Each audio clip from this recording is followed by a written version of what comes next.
Yeah, let's do it.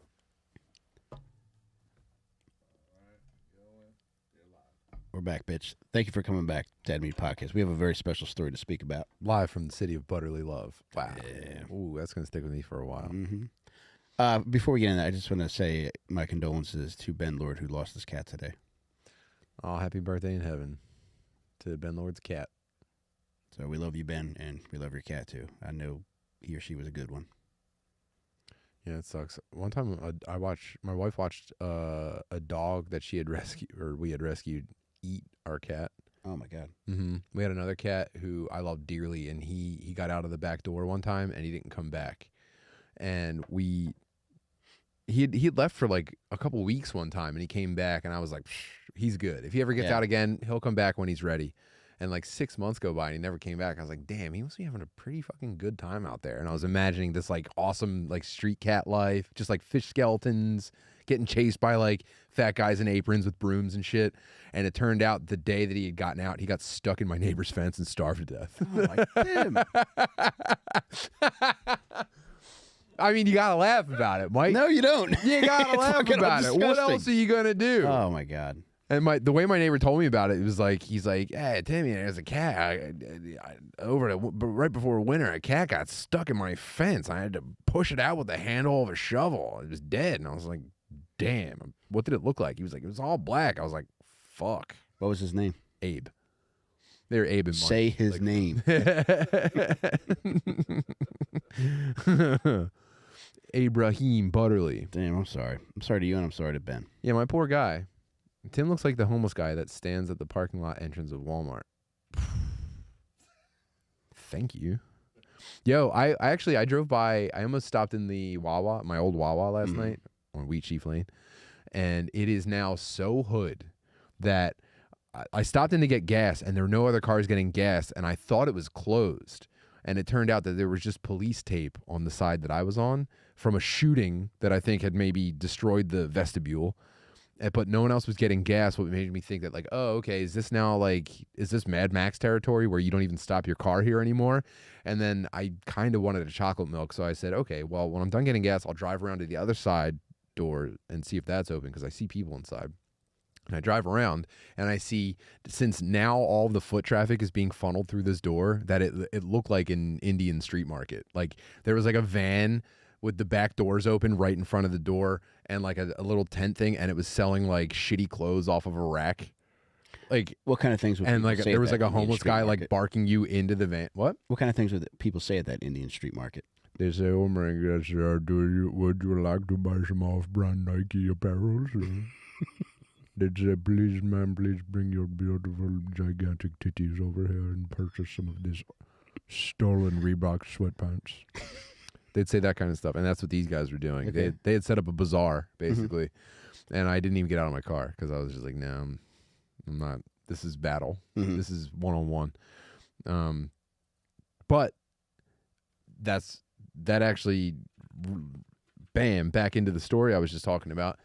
So this a child goes missing. An infant is abducted in, I think it was Indianapolis, and look, there it is. 2 black women took matters into their own hands and found a missing infant and his kidnapper in Indianapolis. And the way that they found this child was they were buying like baby clothes off of the woman who kidnapped him at a gas station. So people might not understand, but in the hood, people on my train used to buy like shampoo that they used to sell shampoo that they had stolen. Like from Rite Aid. They would get on the train with like a shopping bag full of just like random shit that they could get out of Rite Aid with. Like, please, anybody, I got deodorant, I got shampoo, I got fucking tasty cakes. And no one bought anything, but it was just because they didn't need it. They accepted that that's like a type of merchant that you're going to encounter in the video game of being completely poor. So these women, they buy like, I don't know.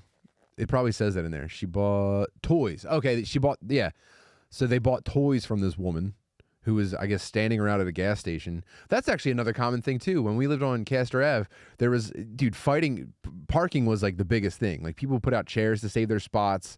It would make everybody mad. You'd get into like fist fights over like people fucking up the parking situation. And there was one house across the street that was just constantly trash picking like children's toys, and then every week they would have a spread out in front of their house of just like a little Tykes, like red and yellow, like kid mobile, like a playpen. And they would just be trying to sell. They had a flea market in front of their house every day. And one time, Mary Jo drove up and just drove through all the toys to park the car.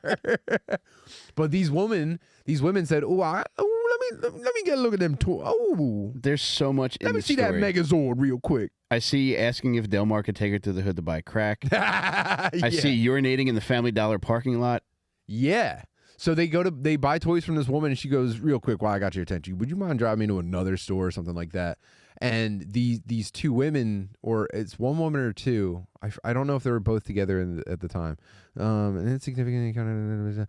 Delmar said she bought toys from a woman.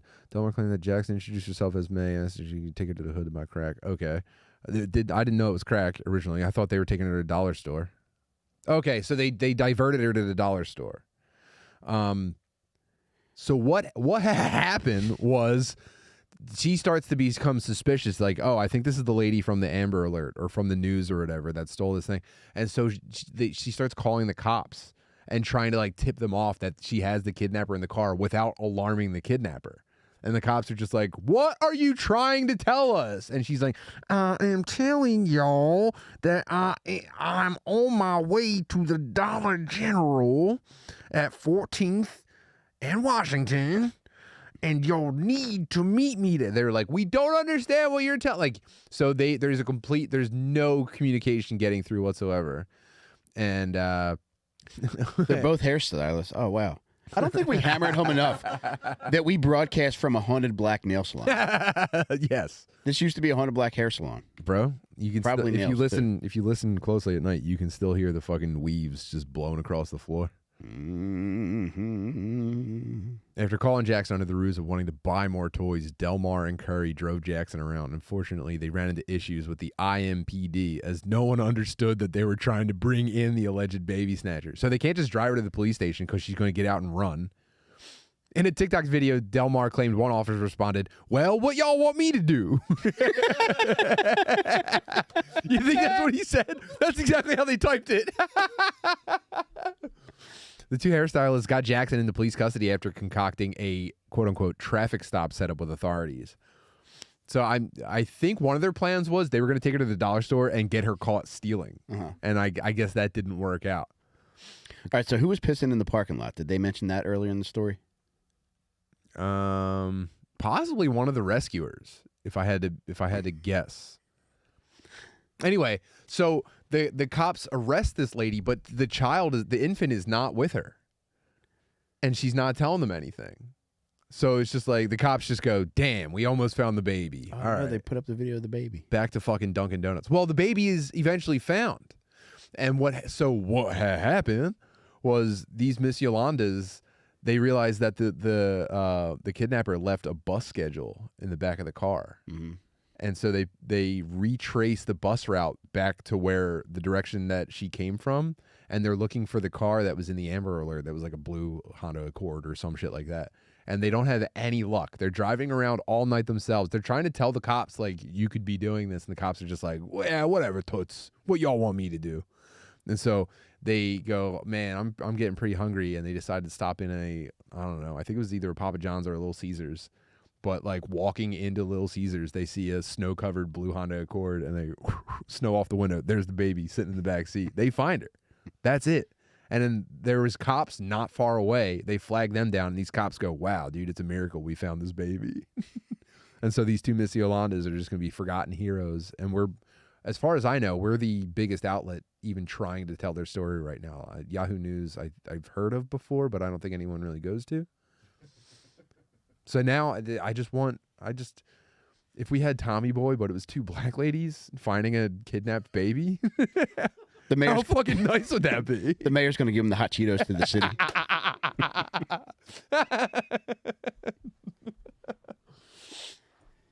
I don't know. Maybe we could remake it and we could play the Yolandas. No, I want authentic. Will we wear blackface and fat suits like in White Girls, like reverse White Girls? Yeah. How else would we do this? What we call it, Miss Yolanda's? Missing Yolanda's.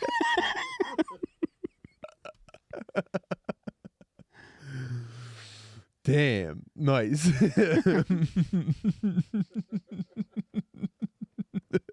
Cold case hot Cheetos. Yeah, poor baby. Is he okay now? He looks okay. Yeah. But they did not have any time for this police department's foolishness. Dan, do they have pictures of these Miss Yolandas? That's what I was wondering. I haven't found anything. I have to assume in my head that they were fat black ladies in wigs who just did not have time for your mess. Hopefully. That's Nandini Jammy. That's the journalist. Oh, she's Indian, I believe. A missing kidnapped. Yeah, so the way that CNN reported was a missing kidnapped baby was found in a stolen car's back seat hours after the suspect's arrest. And they're like, it was a miracle the police stumbled upon this. And it was like, no. Turns out. I got to see these ladies. Come on, man. I know. What the fuck? I'm just picturing Diamond and Silk, basically. I know y'all not acting like y'all found that baby. Mm-hmm. What the hell? God opened the heavens the usual way by having two black women do the work. Yeah, well. Which means it took 3 hours longer than it usually would. Yeah. Yeah, you know what? Guarantee someone brought a fucking very nice dish with them to find this baby. You know how like when detectives do good cop, bad cop, like the good cop will bring in like Chick-fil-A for somebody? Yeah. They just walk in with an empty Chick-fil-A bag. Yes, I don't know, man. Maybe we can get them on dead meat. You think we can fly them out? They would do They're it. probably not doing anything. They followed a lady to buy crack in the hood. They'll come here. Let's get them first class tickets to Philly. Wait, maybe that video has them in it. Go down. There's a video with the baby right there. The baby. Click play on that. Full screen. Enhance. Oh, no. It's just slow zooming on a photograph. Black babies do be beautiful. That guy needs a fucking haircut. Look at that cut, man. That looks like if Tiger Woods starred in Wolverine. That's Tiger Hood's. He's got baby hair. Look at that. He got Tiger Woods hair? What the hell? Oh, look at him. He's holding a woman's jacket. Damn, they really did try to play them like that. Isn't that gross? No, that's a sin. What do you think is the biggest crime that you've ever helped foil? Well, I did ignore a bunch of letters from the investigator that was trying to recover the stolen rental car that my mom took, or possibly my brother. But I did say good luck, so hopefully they found that, and I'd like to think that I played a small part in that. Okay. Yeah, have you ever stopped a crime? I've called 911 a lot. No, that doesn't count. I'm saying, have you ever? No. Have you ever gotten results, dude? I got myself taken out of my house in handcuffs a few times. So yeah, I made a citizen's arrest of myself, I guess. Yeah, it can't hold me. Get off me. Yeah, I'm trying to think aside from that. Cheyenne Delmar and Mecca Curry. Two heroes. Let's get them on fucking dead meat. I remember calling the cops when I was a kid because I thought I heard glass breaking in my driveway. It was just Stone Cold Steve Austin. Yeah, my sister was downstairs watching wrestling. Oh, it sounds like someone's opening a can of whoop ass. Please, send help. Are you looking for their names? There's the kidnapper, it looks like. Oh, is that them? Oh, no, they're not fat. It's exactly what I was picturing, but not fat. Yeah, they're beautiful ladies. Look at that. That's just a detail. Man, they do make black babies very beautiful. They are. White babies are kind of getting disgusting, if you ask me. They're all fucking bug-eyed and pink and... Is that them? Damn. I think there's a TikTok that says 2 heroes. That might be the video. This just reinforces the point, dude. We need to be completely staffed with Miss Yolanda's here. Yeah, if any overweight black women are listening to this podcast, we desperately need your energy around Good Boy Studios. Oh, man. What about like a detective noir? A black lady detective. I mean, her name is Detective Noir. She pulls a bottle of Hypnotic out of her desk drawer. I had my fair share of foolishness throughout the day. I didn't have half the mind for any more of that bullshit when I got back to the office.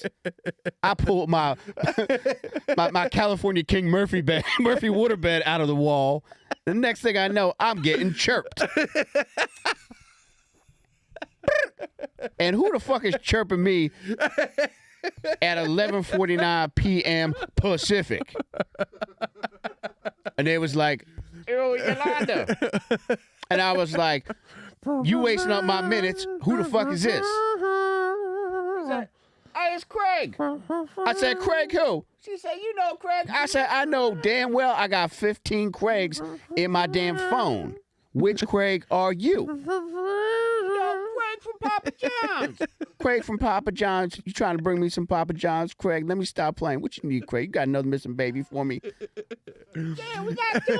I said, "You got two missing babies?" "Yeah, we got two missing babies, Yolanda." "Well, it's only one of me. How am I supposed to find two babies?" "Why don't you call up Danica and have her help you find these missing babies?" It's 11:49. You know damn well Danica ain't up right now. He said, "Tell her you got some Papa John's." "You trying to bring me Papa John's?" "Yeah, I'll bring some Papa John's and find these damn babies." "All right, Craig, I'll tell you what. You bring some crazy bread. I'm talking about this bread better be so damn crazy that they tase it."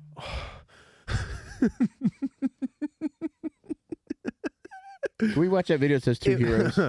He was calling me. It was late. Like my period after I fuck around one of them busted ass bus stop scrubs. Oh, dude. I had been nursing a hypnotic hangover. It was one for the books. Yeah, just slow trumpet playing in the background. You got time for a cold case? Shit, the only cold case I got time for is a cold case of Steel Reserve 311. Okay, Craig. No, I'm talking about criminal cold case. Craig, you know I ain't got no damn time for no criminal cold case. Well, shit, what the fuck are you doing? Craig, I'm about to get in the damn pull-out California King Murphy bed. That's what the fuck I'm doing. This baby. Craig, if you don't get to the goddamn point before I get this second suspender off my shoulder. They need to suspend your private investigator license. Craig, stop playing on my phone. I'm about to go to bed. Goodbye. You need to find them damn babies. And you need to go bring your ass to Little Caesar. Yeah, take your ass somewhere else with that find them lost babies talk. Wait, there's a cat. What is that? Just another day in the life of Detective Yeah, Noir. this is all it is. They did a lot of Ken Burns effects. Wow, man.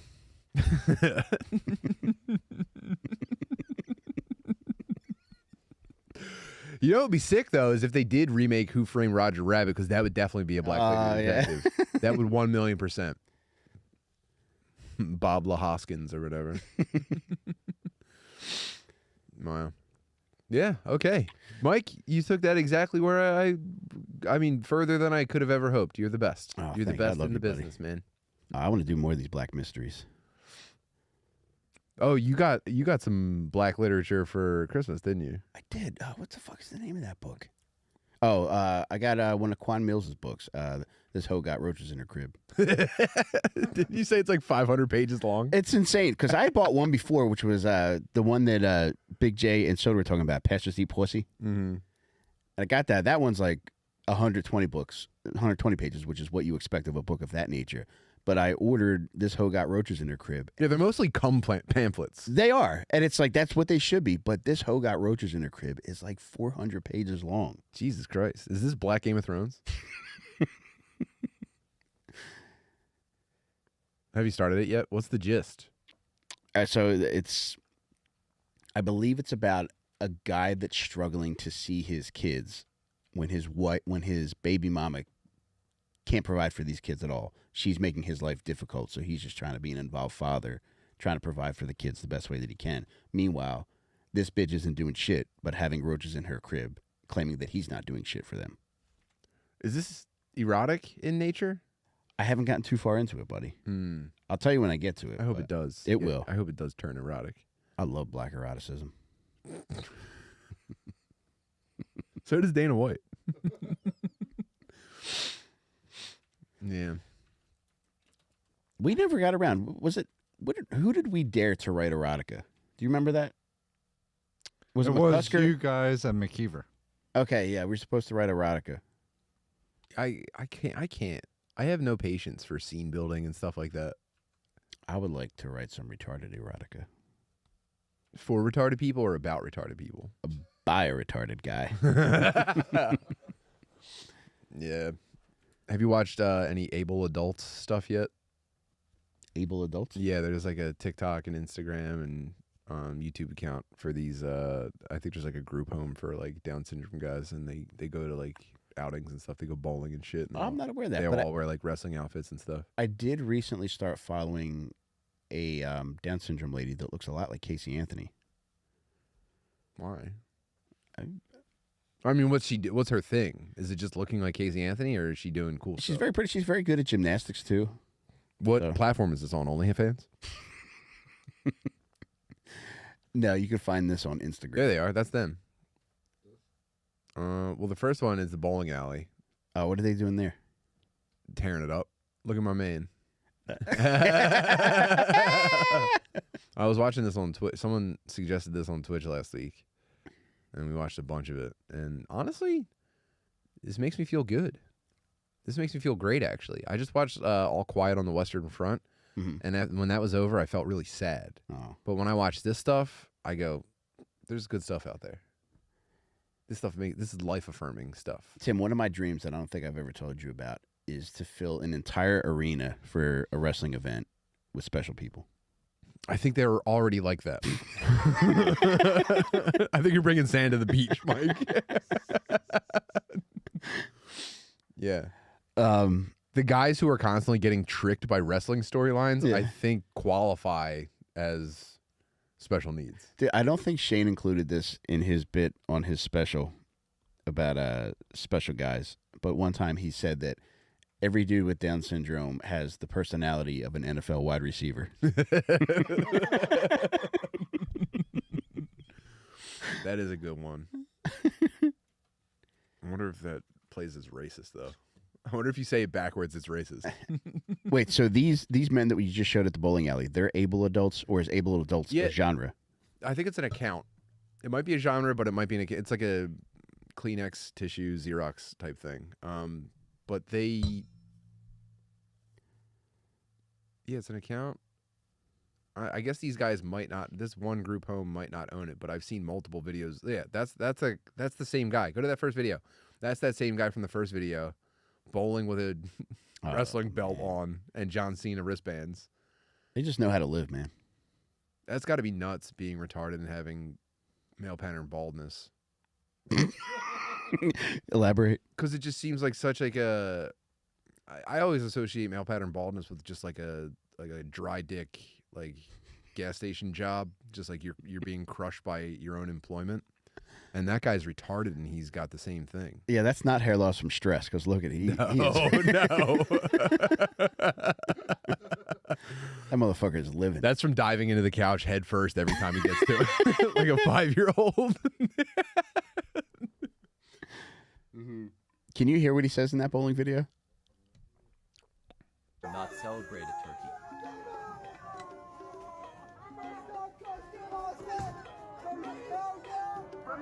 Bitch, I'm stylish. Black top, big t-shirt, Billy Eilish. Watch on my What did he say? Oh, his name is in there as Stone Cold. And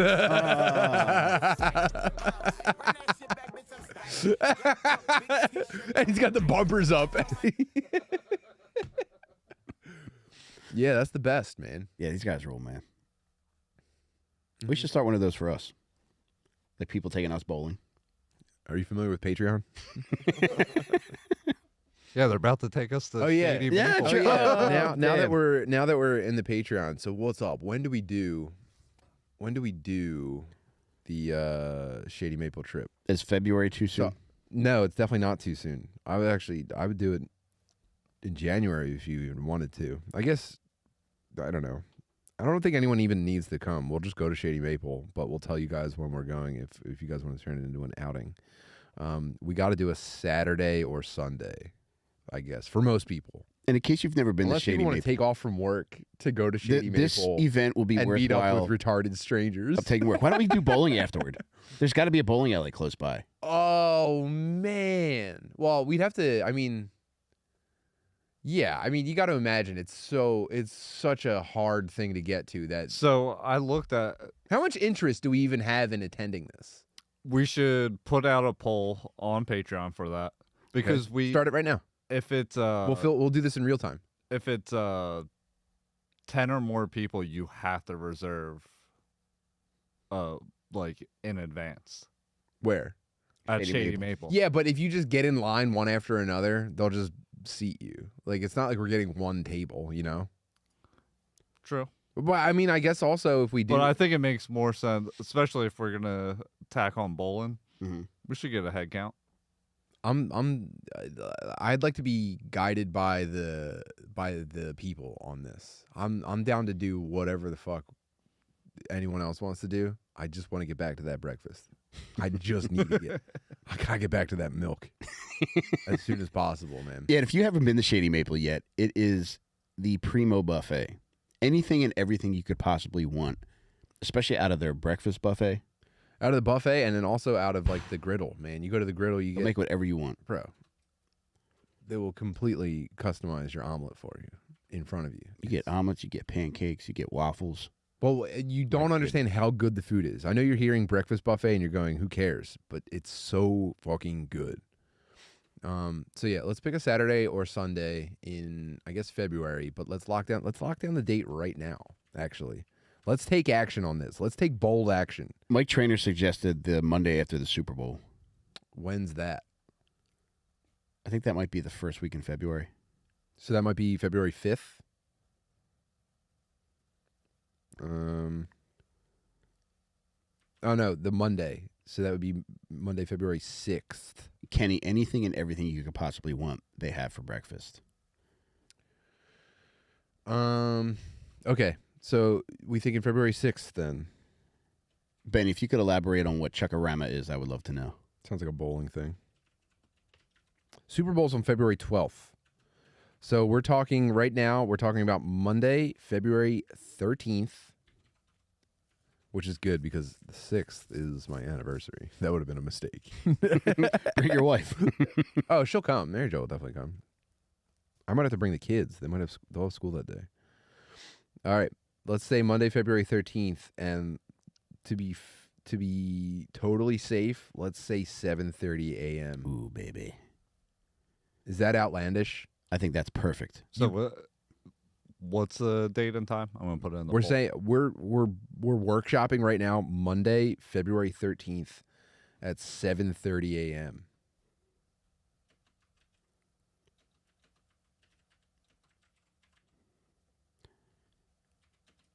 Yeah, man, hands. I don't think they're going to change anything else with future games because of what happened last night. So, Oh yeah, that guy had a heart attack from getting hit. look like it. I saw a guy explaining it. You know what I didn't like? I saw a video of a guy explaining it, and there's an entire industry on social media right now of people in like doctors who are just doing like video duets, going like, okay, I know this looks like a normal pimple popping, but what you don't understand is that you're at risk for a serious, like they're explaining just like nothing content. They're making careers out of it. And I saw a guy who was like, hey, let me break down what you're seeing on the field tonight. Number one, this is not from a vaccine reaction. And I was like, whoa, that was weird. Did he need to say that up front? And then he said that if you get hit in the chest at the perfect time in your electrocardio cycle, your heart you can go into cardiac arrest. And that's what happened. Man, hands. That was a good question though, because like them even suspending a game like that was unprecedented. Really?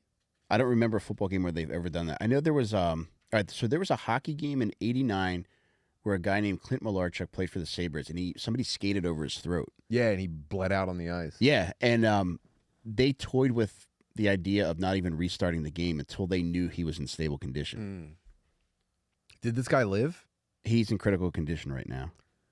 Poor guy. So if he's better, we'll take him to Shady Maple on February 13th. Rethink that date. February 13th is the anniversary of the birth of the KKK. Perfect. Whoops. All right, how's this? How about My we all bad. show up in white hoods and white robes and see who can get theirs the dirtiest? No. No, we're not going to Gallagher omelets on the KKK robes. A $100 gift card to everybody who gets their hood. and drapes mess the fuck up the most. Yeah, so how do we elevate this experience beyond just turning, how do we separate ourselves from the bus full of senior citizens doing the same exact thing as us on that day? What do we do? Do we give something away? Yeah, let's make it fun for everybody. We should have giveaways, and we'll put our nuggets together to see what we can. Is there a weigh station? Is there a way to see who can clear out the most food pound wise? Why don't we just bring a We can scale? bring a scale. All right. All right, and then whoever gains the most weight in their time at Shady Maple will have something to give you. That's not a bad idea at all, actually. All right, so, Danny. Should that be one? Should there be a fat challenge, a gay challenge, and a retarded challenge? Yeah, who's the fattest at the buffet? Who's the gayest, and who's the most retarded? All right, how are we judging gayness and retardation? Maybe gayness can be your outfit. I was thinking retarded could be your outfit. Well, retarded can be how much food you get on yourself. Ooh. So Weight gain, gayest outfit, and how much of a mess you make on yourself. okay. Yeah. So who has the tightest wigger gear and who ruins it the worst? This is genius. And then what do we give them? Do we just go boring? I think cash prize is boring. How do we give them something special? How about a limo ride back to Philly? How about something we can afford? We're at 4,000 patrons, not 40,000.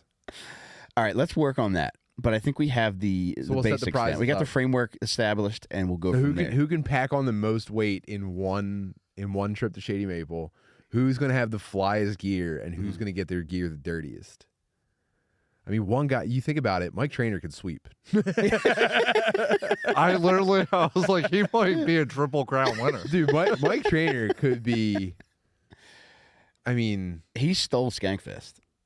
Mike Trainer could go down as a legend if he nails this. Ooh, guest spot on the pod. Yeah, we bring. I mean, Yeah, that'd be great. That'd be nice. I'd be up for that. Yeah, let's Yeah. do that. I think that's perfect. Ooh, And you can talk about your experience. Limo ride back to Philly with Downsy escorts. no. I don't think we can do that. Ray, I don't think you'd want to sneak food. By the time you're done at Shady Maple, you don't even want to fucking think about food. It's only $20, so you get your money's worth. You're gonna fill up. You're brother. not like, ooh, I'm gonna squirrel this away. It's just crazy. I don't know, man. It's such a big place. I can't believe there's that many locals that fill it up, but they do. Perhaps we could also give a special award for the most disabled date that gets brought to Shady Maple. The most disabled breakfast date the morning after the Super Bowl. That might be a hot comp. Best in show, the FGRs. Jesus, dude. Yeah, I've been grooming my little brother for this.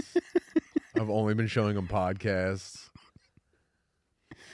Yeah, we're all dressing like wiggers. All right, so we got that laid out, and there will be. Oh, I already got my outfit picked out Okay. in my head.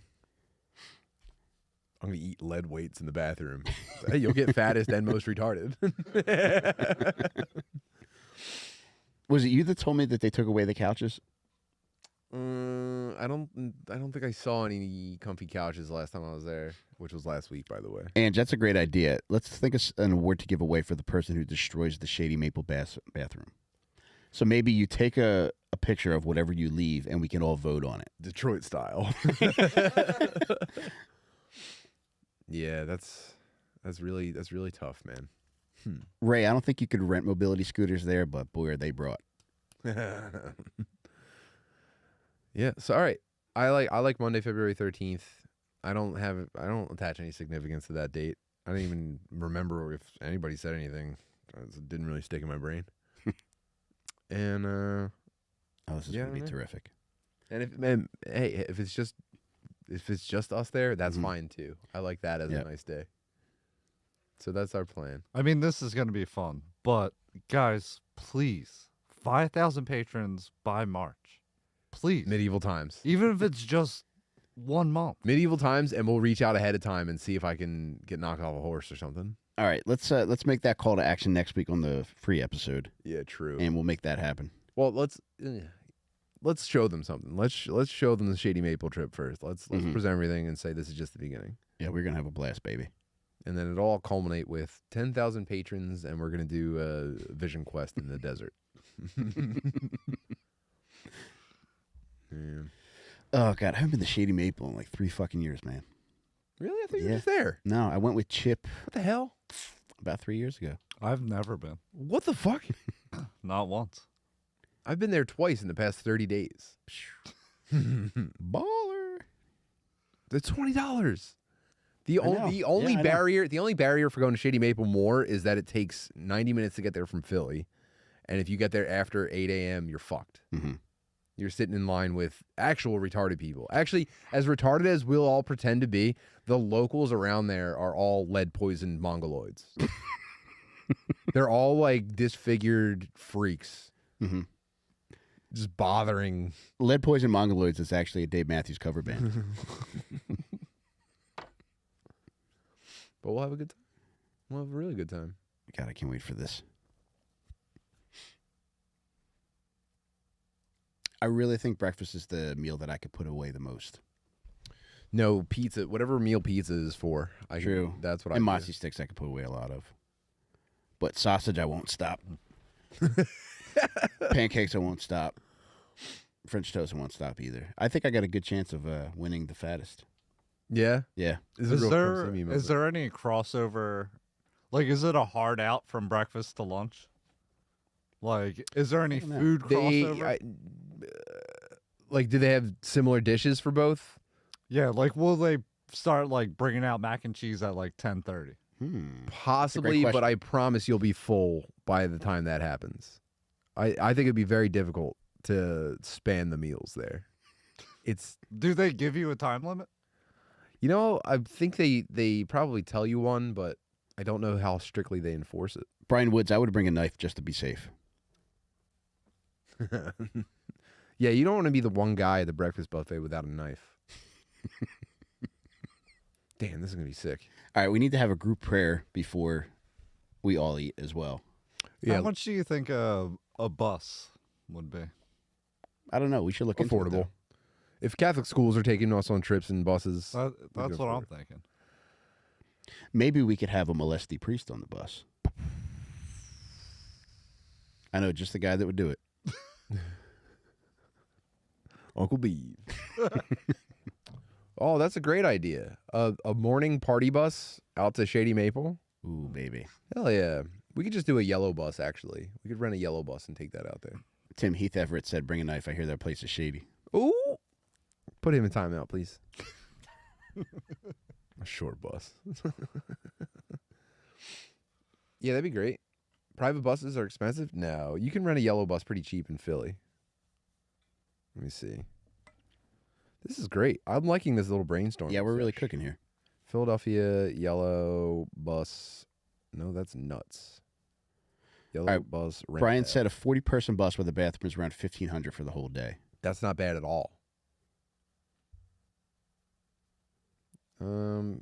But yeah, I guess you would want that kind of thing, huh? I definitely need to be able to smoke weed the entire time there. In the bus? Yeah. Will they let us do that in a private bus? If you keep tipping the driver, you do anything in that bus. Is that true? Yeah. All right. Well, then I'm going to put you in charge of this. Actually, Tubbs is the guy to put in charge. He can probably get us to get away with anything. They probably get a bus to pay us. Yeah, it doesn't say anything about money on here. All right. So then we'll open up a registration on the Patreon once we have this all locked in. We'll try to, I mean, I would love to be able to smoke weed on that thing too. Get there high as fuck. That's PEDs. That's breakfast PEDs. Yeah, if there was a Smoking pool, grape blunts. if there was a pool nearby, I would get high as fuck, go swim 20 laps, and then go to that buffet. I'll bet you $100 there's an indoor water park within 20 minutes, but it's just too early in the morning. That's an afterwards thing. That's a 45 minutes afterwards. Being that full at a water park sounds horrible. Yeah. All right. We're going to put all this in the Patreon so everybody has a visual of it, but Yeah, if you guys could make plans to join us, we would love that. Yeah. Should we get people? It looks like there's a good amount of interest. I put the poll up. Oh, it's already up. 57 votes. 72% are saying they want to go. Nice.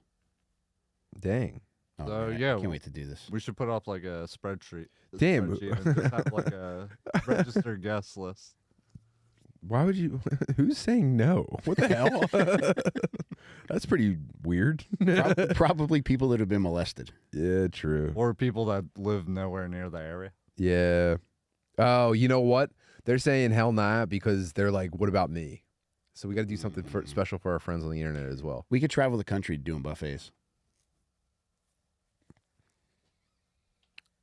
We could live stream from the bus. Well, from the bus, from the like just cell phone right on Instagram, right? No one's watching me eat like that. No one. Do you hear me? No, this raises an excellent point.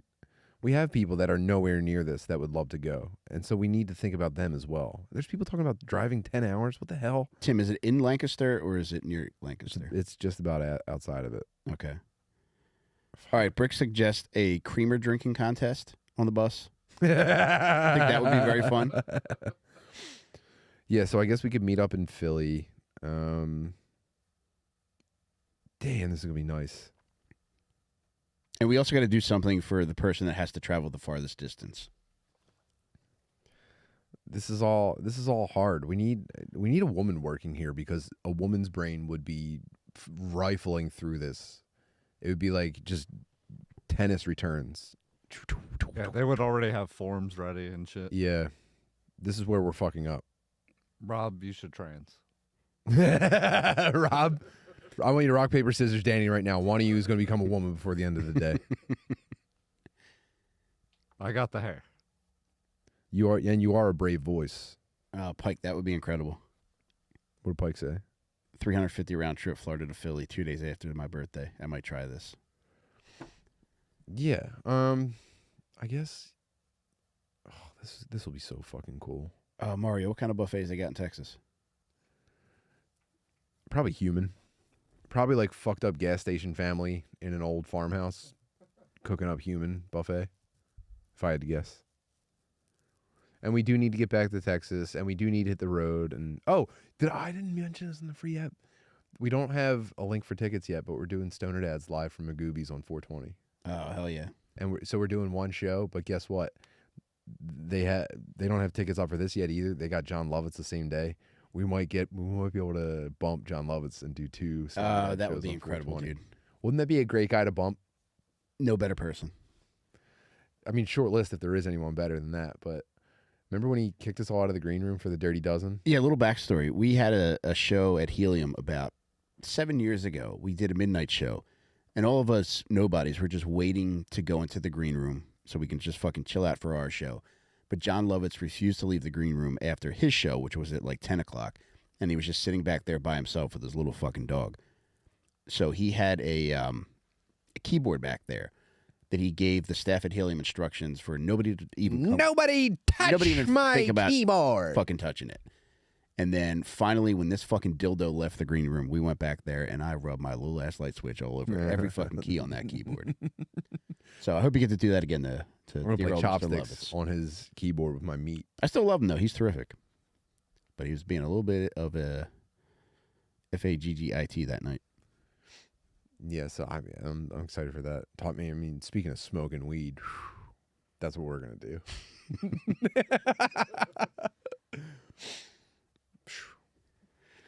Yeah. So What a yeah, year. So all right. So there's already a poll up on the Patreon, and again, if this isn't something that this isn't physically accessible to you, the person listening to this right now, I apologize for that, and I will make some sort of consideration for you. We're going to figure something out for you guys, but in the meantime, we're looking for suggestions on maybe prizes to give.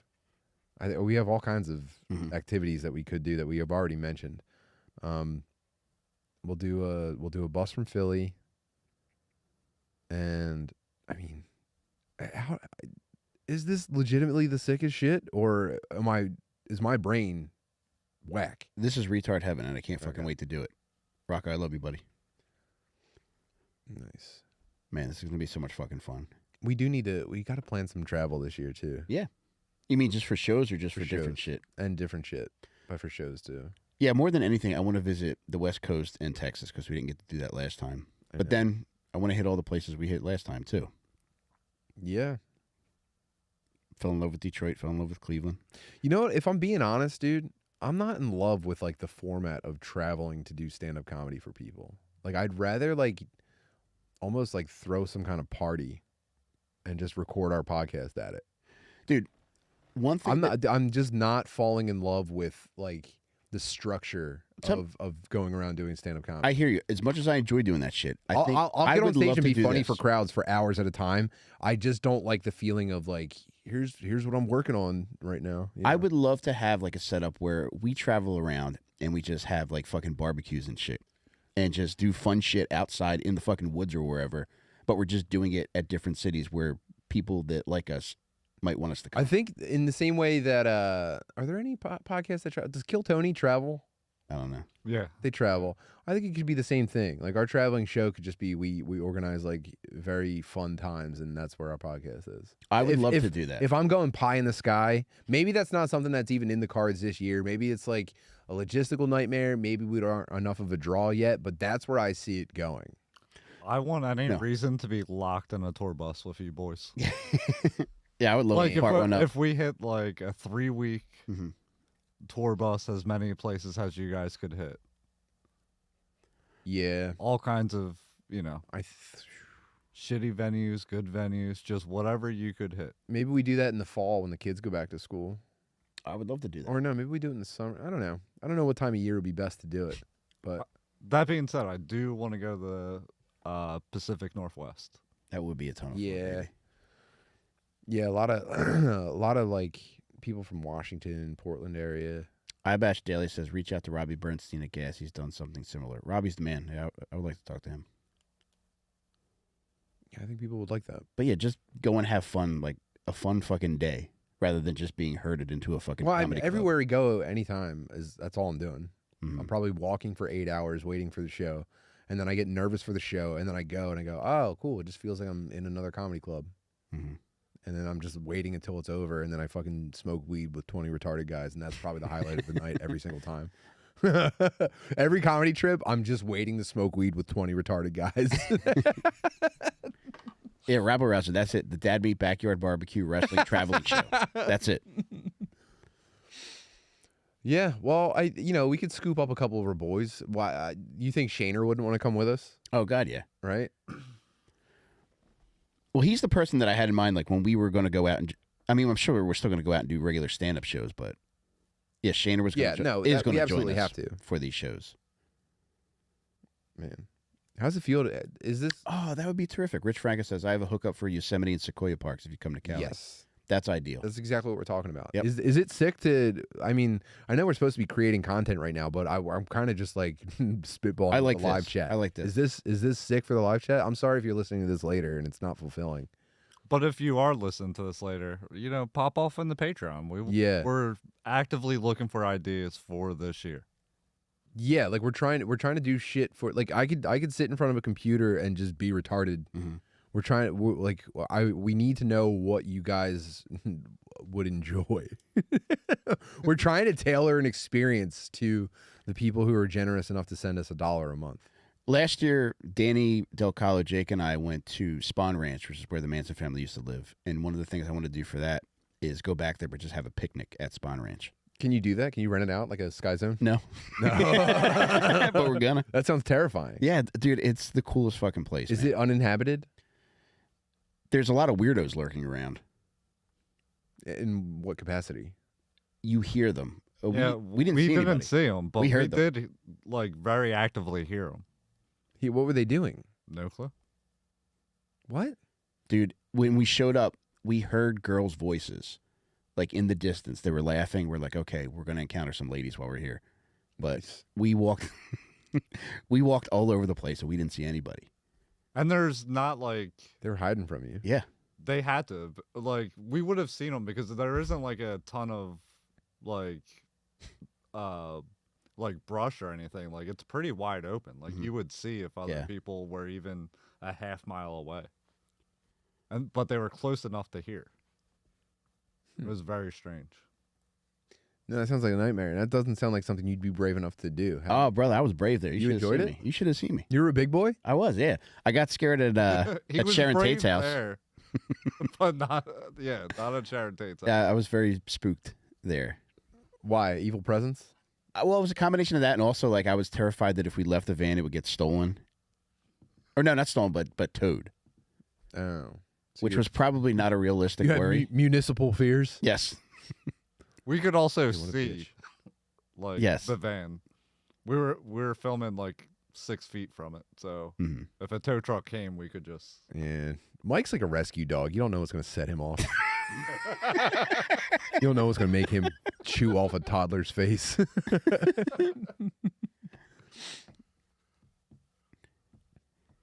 Yeah, I can't wait to hit the road with you guys. This sounds great. Oh my god, man. This is all I want to do, man. It's as much fun as stand up is and getting to do shows places. Like this experiential shit is just more up my alley. I'm with you 100%, brother. It's like is there like an outdoor thing we can do? I think that would be ideal. I got hiking sneakers for Christmas, and I'm really excited to break. What those. about like paintball or laser tag? Oh, that or would be great something? too. Yeah, now you're talking, and that might really excite some of our Latino listeners.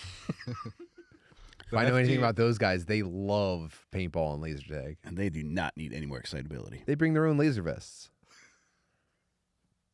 They show they show up. They've already got like their full head mask like hanging off of their head. They've got trigger discipline on their paintball gun, Mhm. and they're ready to just rip you up. Slow on their feet though. They don't really work any agility. They're all about the gear. Mhm. They're all they're all bogged down with like very nice like CO2 tanks and shit like that, and 400,000 paintballs. But Sponsored by Monster Energy. I'd like to see you hit me, dude. I'm too fucking fast. You could probably rent out an entire bowling alley. Jordan, we're all moving upwards together, my brother. Ooh, a barbecue podcast tour of off-season state fairgrounds. Oh my god, Ooh, Dude, wow, man. I'm feeling the Holy Spirit right Your now in lips this to fucking God's chat right ears. now, baby. Let's go. Yeah, rent out an entire bowling alley. That's not a bad idea. Yeah. That's got to be Oh affordable. my god. What else could we do? Rent little people. Eat food. Ooh, Brad Williams is probably cheap right now. Ever since he got in trouble for raping that lady.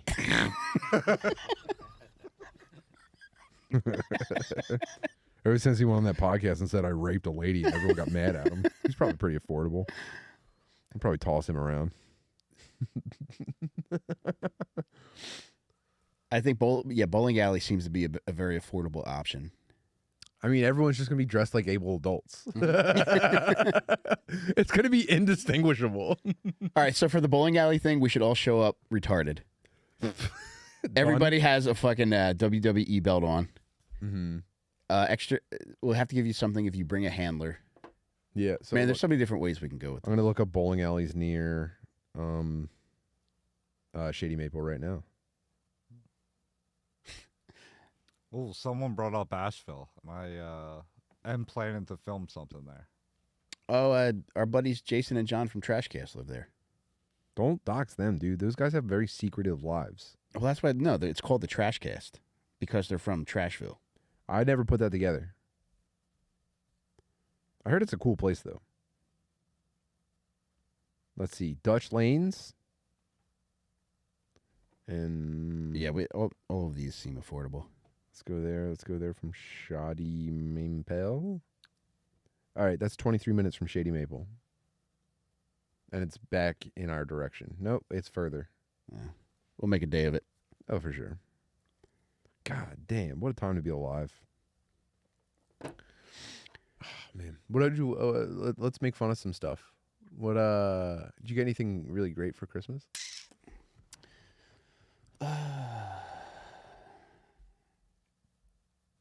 My son got me something very sweet, and it was like the most practical stuff for me. He got me coffee and socks, which were the two Wow. things that I use on a daily basis. That's got to be cool. He got to give his dad like the classic Yeah. dad stuff. Yeah. How about you? My daughter got me a Drug Church album, which I was very excited about. That's great. We got a record player as like a family gift. Oh, no, yeah, I remember. And I had a bunch of like components to like put a nice little sound system together. So I built that, and everyone kind of like exchanged albums, which was very cool. And it was all like meaningful. Like everyone had an explanation for why they were giving something, and that was a very nice thing to see. I would have liked to ball out and get like expensive toys and hoverboards and stuff though. So maybe I'll do that next year. Oh. I want to try one Christmas where we're just like vain and Yeah. and callous. We kind of forget who each other are and just like spend a lot of money. That'd be pretty cool. You never wanted to have a Christmas like that, where it's just like, I don't understand who you are as a person, but I spent $200. Yeah, I guess that would be cool. Just one time. Yeah. Who knows? Imagine smacking your wife on a hoverboard. That's the sharper Timmage. Yeah. Yeah, Jeff, that was right up my fucking alley, man. Oh, man, I got my wife something killer, too. What'd you get her? I got her a custom hoodie that says, this is what an awesome wife looks like, and it has Minnie Mouse hands pointing back at herself. She fucking hated it. I thought it was cool.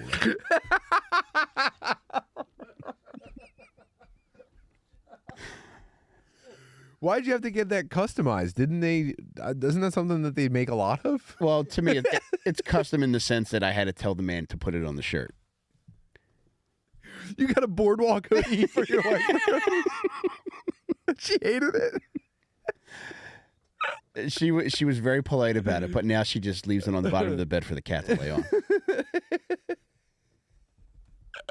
I won my wife a giant Rastafarian banana plushie in a ring toss game for Christmas.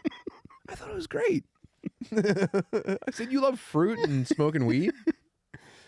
You wouldn't like that, though, if your wife got you one that says, this is what an awesome husband looks like, with Mickey hands? Well, a long time ago, I had a Snoopy #1 Dad T-shirt that I got from like a thrift store, and we were wearing it when we lived in Fishtown, and a Wigger couple with their baby in a stroller walked by us, and I didn't have my daughter with me, so it looked like I was just some fucking dickhead wearing a Snoopy #1 Dad T-shirt, and this Wigger goes, "Guess I must be number 2." Oh, all right. #1. Okay. Did you think about getting him a number 2 #1 dad hoodie made real quick? Good #2 flat brim hat. #2 dad. Damn, that sucks that she didn't like that shit. Yeah, well, that's all right. Did you have a backup gift in case that didn't wow her? No. I was all in on that one, baby. Man. Yeah. Bad Christmas gifts are kind of like wife Marlboro miles for a Sibian. You trade them in. Trade them in, like, please just fucking buy me a dildo. Please buy me a vibrator this Christmas. All I want for Christmas is my 2 front teeth knocked out from sucking on a dildo. You gonna redeem yourself on Valentine's Day? Brother, she's fortunate. I've been spoiling that bitch for the last 3 months. Starting now. You're fortunate. I bought her a first-class ticket to Skankfest. Okay. Okay, I follow. I got her mushrooms at Skankfest.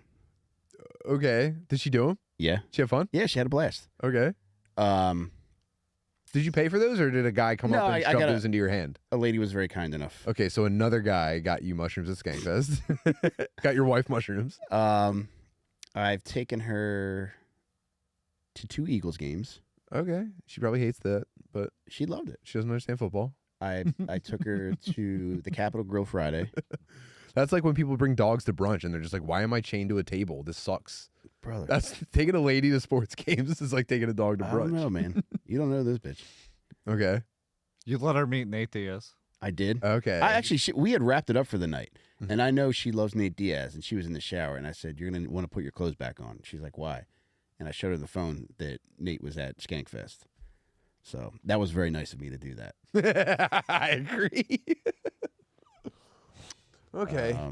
No, you're killing it.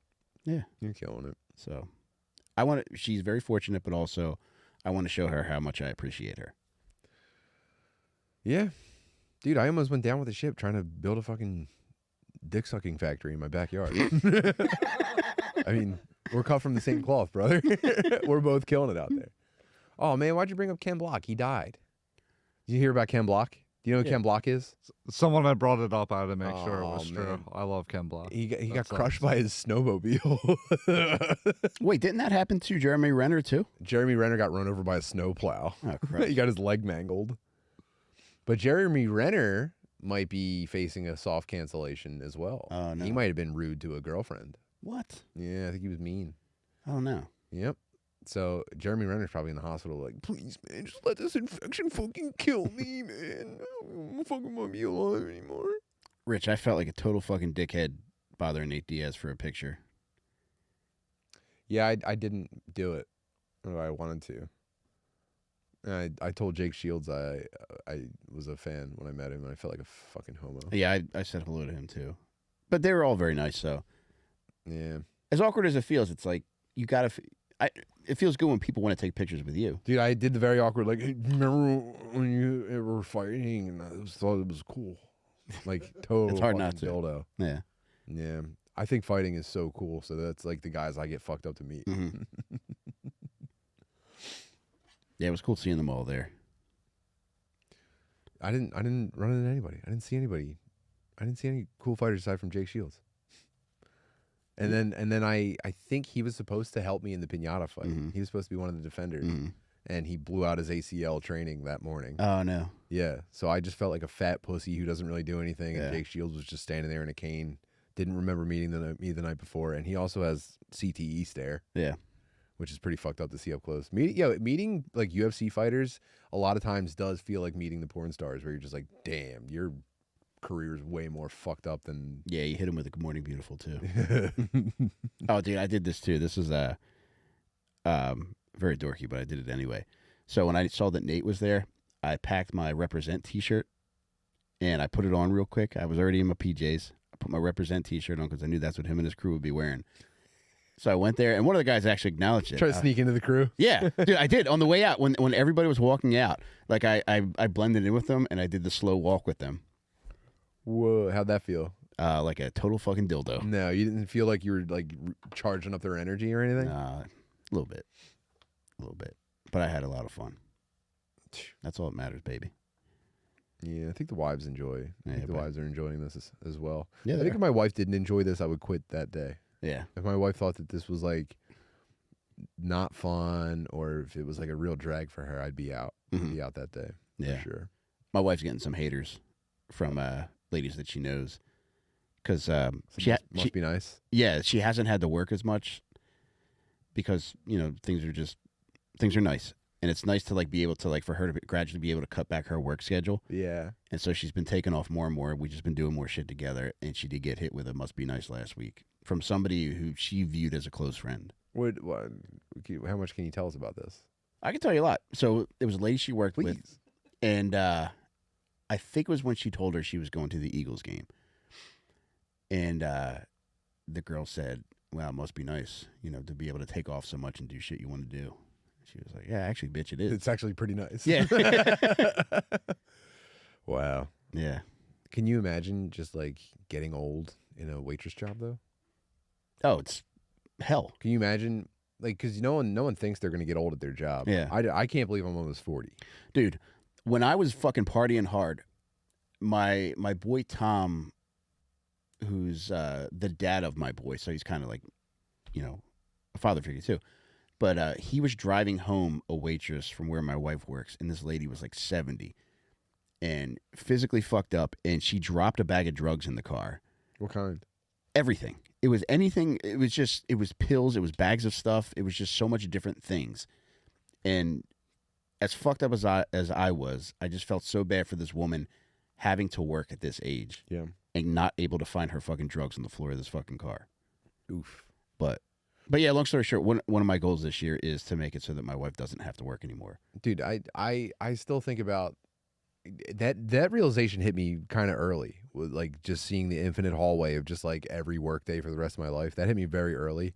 And it got, obviously I found ways to make it easier for myself, but like when you're a waitress and you're like approaching middle age and you're watching a lady kind of escape the orbit, that has to kind of feel like you're drowning, Yeah.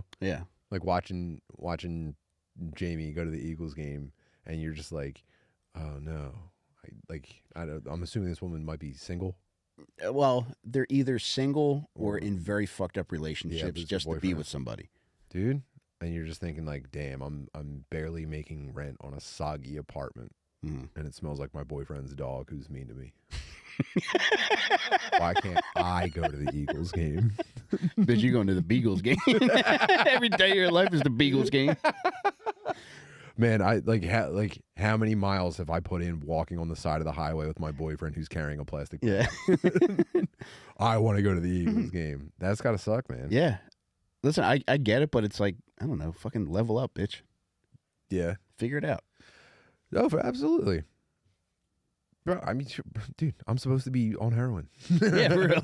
I never showed up for heroin duty. Yeah. I totally get it. Yeah, spit that shit, dude. Mm-hmm. Yeah. But yeah, man. That was one of like the fun things about like when you mentioned in the free episode about how the first 2 years of this podcast was about like not killing yourself. It's crazy how much effort we were putting into not killing ourselves. Dude, it was so fucking much, man. And, yeah, and then just being like flippant about like news stories for a laugh. And you're just Yeah. like, well, it doesn't matter if this works out or not. I'm just gonna fucking kill myself anyway. But Like dude, when bad shit would happen, I'd be like, fine, doesn't matter. I'm gonna kill myself. And then when good stuff would happen, I'd be like, not even gonna bother enjoying this because at some point I will kill myself. It's psychotic, but like I do think that that's like, I don't know, maybe that's like self-preservation tactic. yeah, that might be like a common thread of people who just end up in like a static leveled existence for the rest of their lives. You just, well, good or bad, I'm not going to bother feeling it because I'm just going to kill myself eventually.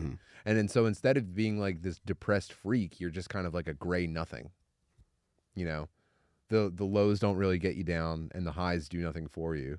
Because at the end of the day, it's just like, it doesn't matter. This is doing is just slightly moving forward or back the day that I will eventually kill myself. 2 years of that on a podcast is crazy.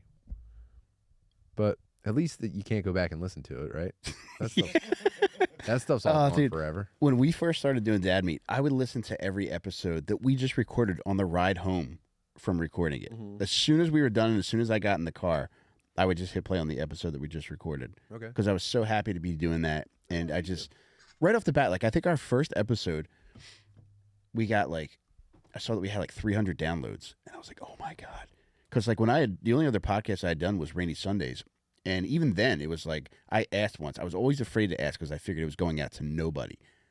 And Is anybody listening to this thing? brother, Yeah.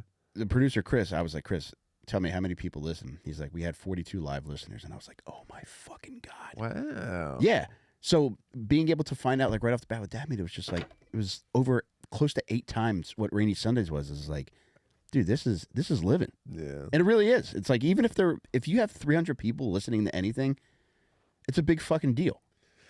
And it's easy to get wrapped up in it and constantly want more and more and more. But even if it was just 300 people listening, it's like I'm the fucking man. Like, this Yeah. is awesome. I guess I always kind of assumed that I would eventually feel like a different guy, but no, I still feel like the guy that's just like, oh my God, dude, anyone downloaded this?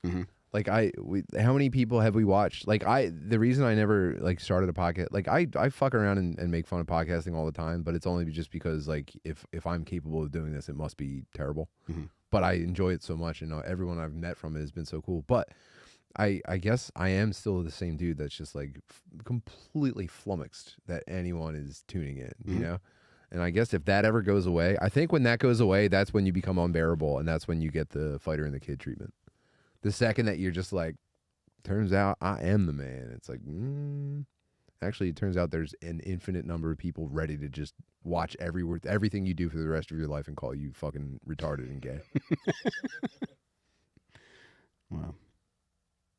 You turned down an invitation to the fighter and the kid. I did, yeah. Did you know that, Danny? Chat, did you know that? Did you Mike turn down an invitation to promote on Percs on the fighter and the kid? Big move, man. Yeah. I mean, obviously their viewership's declining and they're unsavory characters to be around anyway, and it's kind of a perfect storm of a no thank you. But I don't know, man. I know some people that would have flown themselves out there to do it for free. just to be seen by, you know, however many people watch it on YouTube, and then they would have been destroyed in the Reddit, and they would have acted like they didn't see any of it. Mm-hmm. I love doing what I'm doing, and I love doing it with the people I'm doing it with, and I'm sticking with that. Yeah.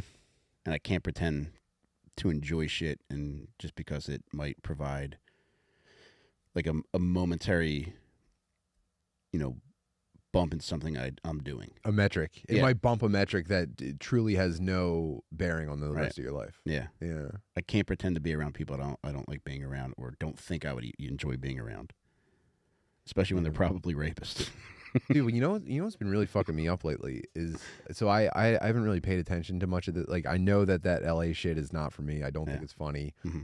But I watched a couple of YouTube videos about these guys, and like watching these guys like have fake families and shit has been a pretty destabilizing experience for me. Mhm. Watching them have like these wives that they pluck off of Instagram, and then have like these kids that when you see them talking about it, they go, oh, they're completely unattached from this like home life that they're cultivating. And then if I'm to believe these documentaries I've watched, these families are just like basically drug fronts. Like, not drug, they're rape fronts. It's like a fake bodega with a cocaine, manufactory in the back. It's like, how can I be raping women? I have children and a wife, and my wife, and they've got. I this got the just, kid like, on stage with me. You can't be a rapist if you got a baby on stage. They have a wife that enjoys, taking pictures with a Lamborghini, and they're just like, nah, you would never do that. Yeah. And it really fucks me up because I do enjoy talking about my family. I enjoy talking about like having a family and stuff like that. But now I'm starting to associate that kind of talk with these guys who are trying to get away with crimes. Mm-hmm. And so it's kind of like a murky, it's a yucky feeling. And I think the only thing that's going to resolve it is if I just completely shut it out of my mind, which would suck because I do enjoy watching the Fighter and the Kid subreddit type the way that they do. I wish I wasn't this person, but watching these dudes type in Shawbees or whatever makes me laugh.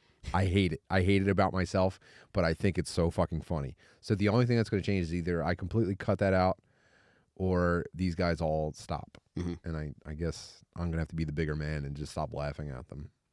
Which Good luck with that. I know, dude. It sucks. But I mean, I don't know. You also can't let, I know I shouldn't let like the misdeeds of others make me like self-conscious about the shit that I enjoy like doing and talking about. Oh, but then also like I do constantly carry the burden of like the second I start talking about like family life and stuff like that, I go, oh, people think this is boring and they don't care and they hate it. But It's genuine though. yeah. That's if you try to do anything else, you get tired of it, and people get tired of it quickly. Oh, for sure. You both get fatigued very, very quickly, and if they don't like lash out at you instantly, it's more of just like everyone gets bored and goes home. Yeah. So yeah, you're right, dude. I do gotta stay true to myself. I do gotta realize. Yeah, you gotta straighten that brim out a little bit. Yeah, is this thing curving on me? God damn! You lost your way. I gotta invent a brim straightener. Maybe I'll need some outside support on this. You thing. should hire a guy to straighten your brim at all times. That's the next goal, dude. When we hit 10,000 patrons, fuck that. I'm hiring a dude just constantly just putting mini levels on your brim. checking my brim. Caesar had a guy checking his brim. That was the guy that said "Memento Mori" at all times. That dude was also like flexing the brim back. Like, don't worry, I got you. Yeah, baby, we're cooking. Mm-hmm. Man, this has been so intimate, hasn't it? I love being intimate with People you. hate this. You guys are into this, right? Oh, look, Danny said, "Nah, it feels legit, genuine with Tim." Yeah, I don't know. I don't know if I hope it does, but I just don't like. I don't know. I think that's like part of the drive to like just do something different. It's just like I can't. I don't know. You see like Instagram videos of these guys walking onto a stage at a sold out theater and like, "What's up, y'all?" and everyone's losing their minds. You're just like, I'm supposed to be working toward that, and it's the least appealing thing in the world. That's how we're all gonna walk into Shitty Maple. Yeah, dude. What's up, y'all? Where my retards at? Woo! So these retards eat. Hungry retards eat faster. Are you guys a little nervous of how good this past year is going into the new year? No, not at all, actually. Because I am a little bit, yeah, I You am. kidding me? especially now that I quit my job. Because like now, as cool as everything is, there's still that little thing in the back of my mind, like, all right, it's going to end any second, and you're going to have to go back to work, and then you're going to have to deal with the questions about like, oh, I thought you were doing comedy. That didn't work. Oh, how'd that work out? Yeah, and I'm going to have to start stabbing people then. No, well, I think that feeling's probably going to go away. I hope it does for you. It went away for me. I mean, I had the fortune of the day I got laid off was our first night of shows traveling around. And obviously we only set up a handful of them, but we did it all ourselves and we had no backing and we had no one like, you know, aside from like our friends. Like I had, dude, New Year's Eve, I texted fucking Shane. I texted Gomez like, yo, dude, thanks for everything this year. I can't believe it. But at the same time, like I'm not particularly proud of the last year. All I'm really taking with me from the last year was the feeling that like I felt like I barely kept up. I felt like I barely kept up. I barely made my commitments. I barely delivered on anything. I felt like I was like at a full sprint, just like trying to catch my breath the whole time. And I had a lot of fun and I liked everything, but like I don't feel any sense of like accomplishment or anything. But that's the way to live. And I think, Yeah, for sure. dude, you're not going to realize a sense of accomplishment until fucking years down the road. I'm not looking for that though. All I'm looking for is like, can I keep doing it fun moving? shit. Can I keep shoveling coal into the furnace? And as long as I'm doing that, it's fine. Yeah, you will. So one, like I said, I'm not really motivated by money. Like it takes so little for me to feel like stable. Thank you, poverty. But one thing that does motivate me is like just the constant like interfacing with people. Like I know you're not supposed to like read comments, but then it's like, okay, well then also don't shake people's hands after shows. Don't fucking like hang out with like people that came out to see you. Don't fucking smoke weed with retarded dudes. So I take it all in, and I'm like my job is to like make cool shit happen for people. So I think that's like my only like that's my only guiding principle right now. So hopefully I can kind of like use that to get some kind of direction for myself. But I think I'm nervous I overachieved in 2022. I mean, like that was That's past the my story. capabilities. And, no and now way, it's dude. just like, Well, here's the thing: is that you should always be slightly ahead of your capabilities and playing catch up. And maybe that's where I'm getting this feeling from. But dude, you should be like just whacking the horse that's dragging you behind it, I think. And then that's the delta between like what you're able to do and what you want to do. You should be living in that delta, I think. And I think I got that from Wes Rollins and Wes Watson. I am excited well, without giving too much away, we have plans for content, I think, across almost every podcast, plus our kind of like own, like I'm trying to build up Good Boy has a thing. So I'm like excited and nervous to like, cause that's like me now. Yeah. Like it's easy to be the podcast producer cause the weight's on you guys. Right. But then it's like, if I make this thing and put it in front of people and it sucks, will it go all the way back down to the podcast? You know? Oh. Yeah. Oh, okay. So I can relate to that for sure because like you look at, and dude, I'm so sorry if this is like inside fucking horse shit. I know how boring that is, but like a thing that kind of like keeps me moving is like, you know how much I love working with like McKeever, and we all enjoy, you know, kind of like what that like there's a lot of benefits to being able to work with these guys. It's crazy. Like we all like kind of started together, but like I think McKeever's always been doing me favors. Like the generosity of Shane Gillis is almost psychotic, right? And you don't want to just sit around and wait for the call, because number one, the call will stop coming, and number two, it's like you want to feel like you're there because you're contributing, and it gets harder and harder the more successful your friends get to kind of not keep up with them, but like, you know, internally justify your place. Right. And so that's I don't know. I feel like you end up like extending yourself further, and then that becomes a risk because it's like, well, if I blow it, then like does that does that snake back to them? Does that make them like cool off on me? Even though those are very close friends, and that's a bad example because your boys don't do that kind of shit to you. It becomes easy to extend yourself more and more when you have your friends around you doing similar stuff. It's like, Rocco pointed out something in the chat about like every day of your life should feel like you felt walking around Skankfest. When I went to Skankfest last year, like that was the first time where I felt like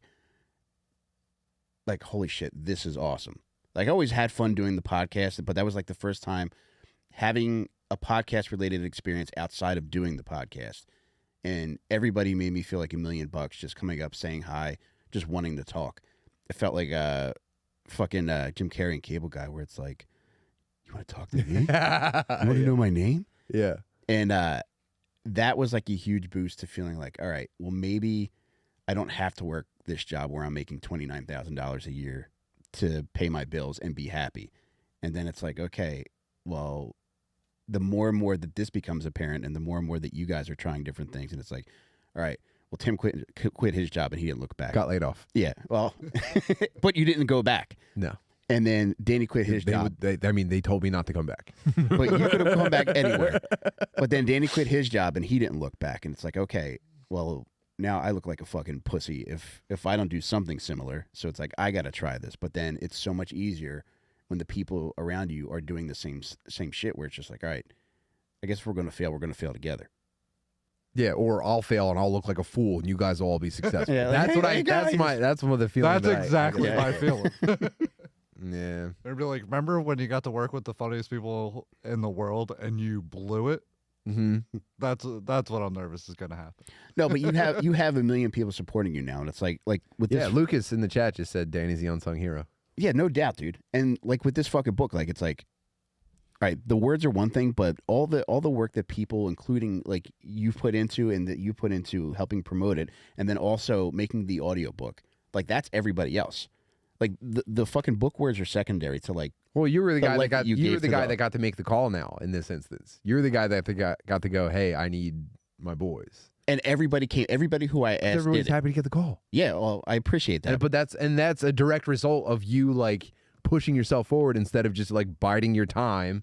You know what I mean? And dude, that's how I felt. Like right before we started Dad Meet, I felt like such a fucking loser because I always felt like, I don't know, anytime I've gotten anything good, I always feel like, all right, there's a mistake. There's a mistake in there's a clerical mistake. And then it's like especially when Delco proper didn't work out, I was like, all right, well, that's it. And it's like, I was lucky to be a part of that. And that's it. And then, like I said, mentioned with the 300 downloads for our first fucking like podcast, I was like, oh my God, like this is awesome. Like this might actually like work out and people might like this. So I don't know, man. I just feel lucky to be doing it. We had like 90,000 audio downloads last month. It was incredible. Isn't that crazy? Yeah. That's nuts. Yeah. But Thank you, Dan Soder. But just everything feels like, I don't know, everything's the best, not just because of the results, but because of like the experience is fun.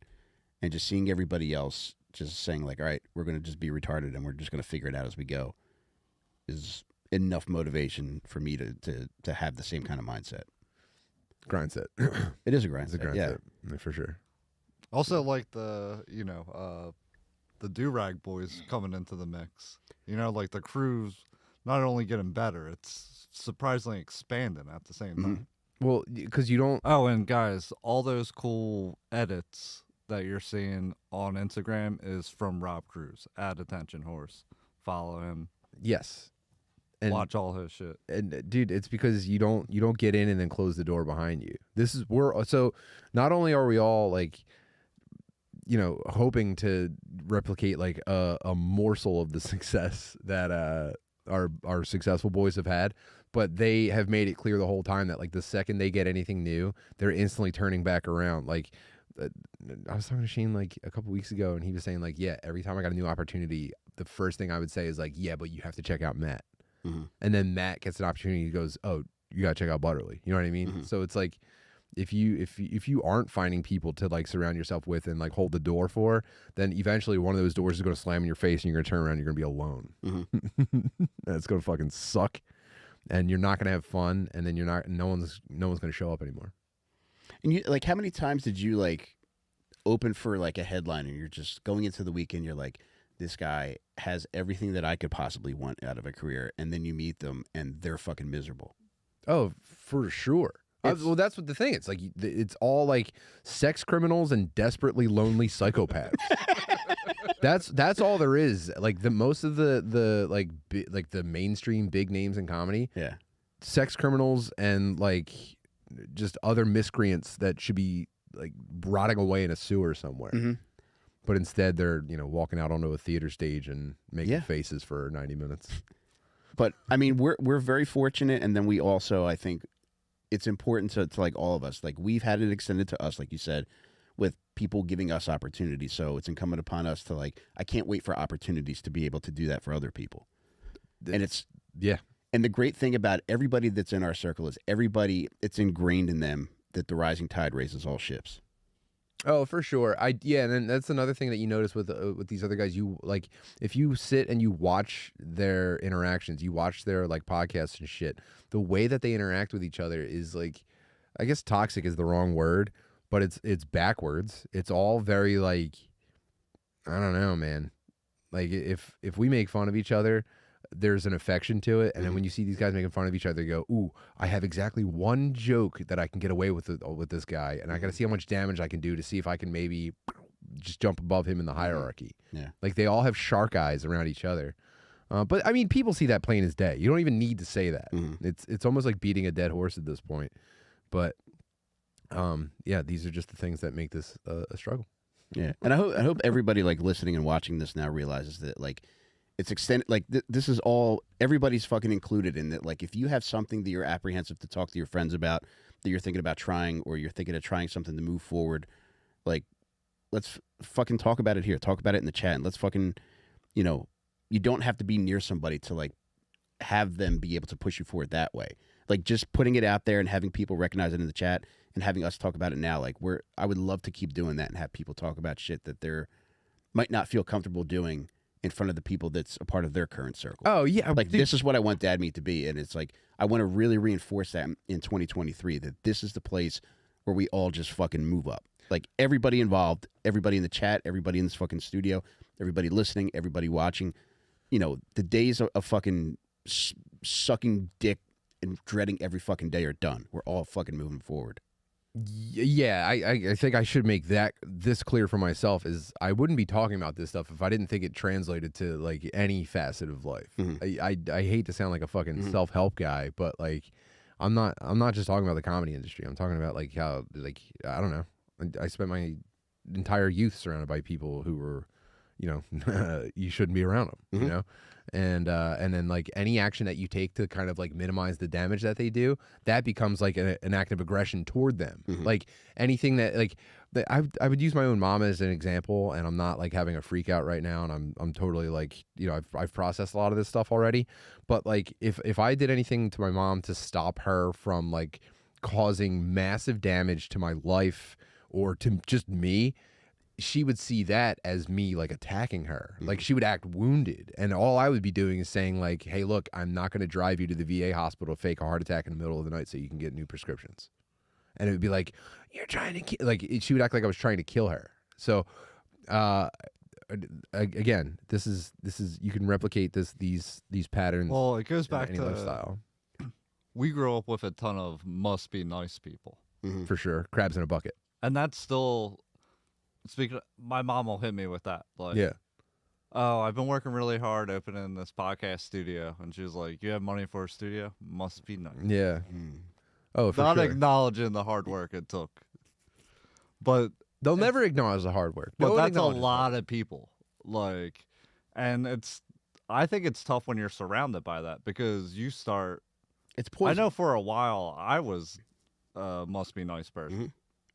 Yeah. Because it's like, Yeah. oh, well. It's I was ingrained wrong. in you. I might be like Yeah. a 10th generation must be nice guy. Yeah. It's tough to get out of it, though. Like, it's almost like I stopped faulting people for being that because it's like. You pity them instead. Well, it's just like you want to help them. Right. That's what pity is. Like you just want to show, like. Because there's a lot of people that'll come up with reasons why they can't do shit. Yeah. And Oh, yeah. you just gotta Oh, turn yeah. that knob 1 degree to like, well, I can if. I mean, you can get to I can if as opposed to can't. It's a healthy start. that's the first. Maybe that's the first millimeter forward. Yeah. But like, yeah, like, dude, watching people just like hate their jobs and then stay there for years on end, and it's like, oh, why don't you get a new job? It's like, well, I can't focus on getting a new job because like the boss I have right now fucking is riding my ass, and it's like, oh, okay, well, why don't you do something about that boss? It's like, well, because fucking no one listens to me, dude, and there's no point in even doing anything anyway. It's like, oh, okay, dude, great, cool. Can't wait to have this conversation when I see you again in 6 months. And then we'll just do this every 6 months for the rest of our lives. We'll have this conversation in passing, and I'll just be like, damn, that's fucking a bummer. All right, Alex, I just want to make sure I got your comment correct, that you nailed the drug test today and you passed it. If so, congrats, dog. Dude, and it's related to the must be nice issue. Like, even though like I'm not a must be nice person anymore, like I still feel a significant amount of fucking vitriol for those people that still have that. And I think that's still like a part of that. That's like must be nice light. For instance, like, even up to now, like I've had my fucking book for sale for 3 months. Like not one of my fucking family members has bought it. Ooh. And dude, it's like even now, like I feel like I'm gonna rip my own fucking leg off of my fucking body right now because of how angry it makes me. However, that's so nasty. it is. It's like, what the fuck? But at the same time, it's like I know I'm doing everything I need to do, but at the same time, I want to get to a point where I don't feel that angry about that, because I agree with you. It's like you almost feel bad for them. Because I think that you just become so entrenched in that kind of animosity that it doesn't even occur to you to be different, to say at least congrats. Or like, I can tell, like, from your perspective, like, even though people might not see, all the work that's been done here to make this what it is, they at least have to know that it takes a lot of work to make this shit work. Not even mentioning building it from the fucking ground up. This was just a big ass room 4 months ago. Not even people recognizing that, but just knowing that a lot of work goes into it. It is a haunted black hair salon. This used to be a monument to black excellence, and Danny, you elevated it for sure. But I mean, like, you don't even have to fucking. It doesn't take much to just say, keep going, keep doing what you're doing, man. I know it takes a lot to do that. Just keep going. Sure. But I don't know. It's just nuts to me that I get it, but at the same time, it's still nuts to me that people get so deeply entrenched in must be nice syndrome that they can't even fucking say that. Yeah. It's like, nuts. I have, I guess, friends that are, it's like tough for them to give me a compliment because it's must be nice. Yeah. Really wild stuff, man. Yeah. I told you, I've told this story before, but there was a dude that I went to high school with, and we weren't like great friends, but like I don't know that we were enemies of any kind. And I just in random scrolling on Facebook like 7 years ago, I saw that this guy and some friends were mocking the work I was doing in comedy, specifically Delco Proper. And like I wasn't tagged in it or anything. This was just a post where it was just like, LOL, this fucking Delco Proper shit sucks. And it was, obviously like anyone that I knew was like sharing like Philly.com articles and shit like that at the time, and like, oh my God, it's on Comedy Central. And this dude put up just like a nasty little shit post. And then I saw some other like names that I'd recognized from high school. Again, not great friends, not enemies. And it's just like, damn, that was when I went to high school, that was out of the hood. I went to a magnet high school. So it was just like, damn, I got must be nice friends from after I escaped the hood.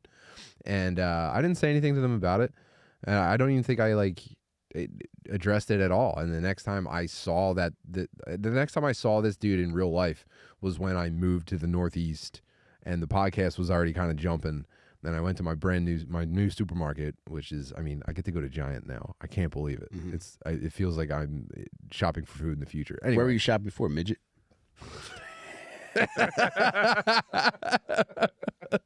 Dude, I was shopping at an Aldi in Juniata. All right. Next time I saw this dude, it was at Giant. He was working behind the deli counter slicing meat at 35 years old, and I was just like, damn, I better be nice to this guy. And I said, hey man, just moved to the neighborhood. Good to see you. How you doing? That's it, man. Must be nice. You're gonna be saying must be nice while you're fucking slicing my Dietz and Watson for me. Rich Frank, I just want to give him a shout out. He said he just landed his first 6-figure job. Oh yeah. Wow. Way to go, pimp. That's crazy. I don't know anyone in my family's ever done that. Well, my immediate family. Congratulations, man. But yeah. Like Kool-Aid said, this is the city of stubbornly love. No, I'm actually sticking with City of Butterly Love. That's Yeah, I mean, I might get that tattoo. I might. The only reason I'm not covered in tattoos is because I couldn't spend money irresponsibly because of my children. I'm gonna get that tattooed on me. City of Butterly Love. Maybe a retarded Liberty Bell or something. Do you remember what you said about William Penn? You started a change.org Oh position. yeah. I was gonna get More meat added onto William I was Penn's gonna get the penis. Liberty Bell melted down to make a bigger dick bulge on the William Penn statue on top of the city hall. When I heard that Crack Amico lyric, the city of Butterly Love, I pictured that as a tattoo with you as William Penn, but with a massive dong. Dong. That's yep. Lock that in. I'm gonna make the fucking appointment tomorrow. Josh, congrats, dog. Oh, damn. I love seeing everybody sharing their dubs. Yeah. This was how we got. This was the original point of the show. Mm. And we got a little bit silly for a year, but that was just because we were kind of coasting. Not coasting. Like emotionally, we were coasting. We were a lot more focused on this stuff when it was still a struggle every day. But no, it's still dead serious to us. It's still for real. It's still on God. We just don't, we said so much of this stuff in those first 2 years that we just don't feel the need to like repeat it as much anymore. But it's still just as important. And when we lose sight of it, that's when our families will be destroyed and we'll be worthless entertainers. I'm not kidding. The second that we lose sight of all this shit, and I'm sorry if you feel like your dollar's being misspent to hear us talk about shit like this. The second we lose sight of all this, it's all over. It's all like we're not going to be showing enough appreciation to our families. Our home lives are going to deteriorate. You're going to see us just like barely getting by in our personal lives, and I bet you it won't have any impact on success in stand-up whatsoever. I think if anything, it would probably make us more successful. Mm-hmm. But it's not worth it. I'd rather not do it at all. Mm-hmm. So this is it. That's the energy we're going into 2023 with. We're like kind of going to be aggressive dickheads about like making shit happen for yourselves, and like there's going to be, I'm sure we haven't gotten our last comment about being fucking unfunny faggots.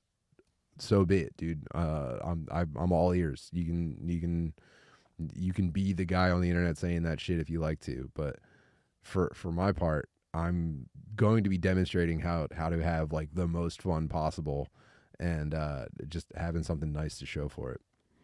Or I'll die or kill me.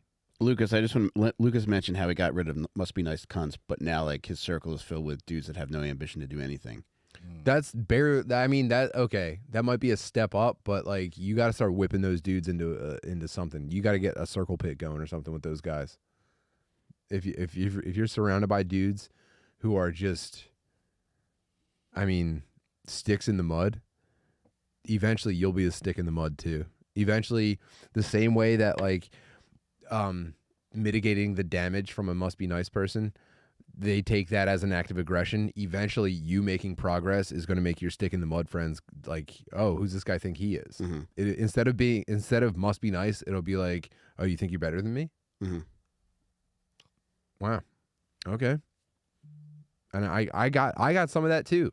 And like, dude, I haven't even, all I'm doing is like just not bitching every day. I have distance between me and people that I spoke to every day for years. That it's like it's over now because I stopped spending every day just like bitching about my boss or fucking complaining about Elon Musk and shit like that. Mm-hmm. The second I stopped doing that, it's like dude, I got fucking called a grifter by someone who I was friends with in real life.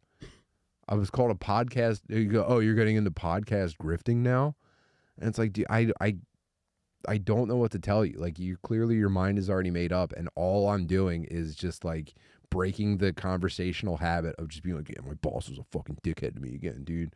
I can't get ahead at all, dude. My fucking landlord's a fucking asshole. Like as soon as I stopped that kind of like constant group chat shit, it was just like, oh, well, that's because you're actually a fucking piece of shit. Like, it's immoral to break that cycle. So, but I think at the very least, let's keep doing more of this shit. And Lucas, like, let's at least fucking talk about this shit, and you at least have us. Yeah, for real. Oh, dude, shout out to Tim. He gave me the best piece of advice last year when you said, I need to start doing what I want. And that has set me free. And I feel ready to rule the world. I love how simple that sounds to say, like, you have to do what you want. But I really think that most people, where you see them and you think, wow, that guy lacks ambition. I think what most people really lack is imagination.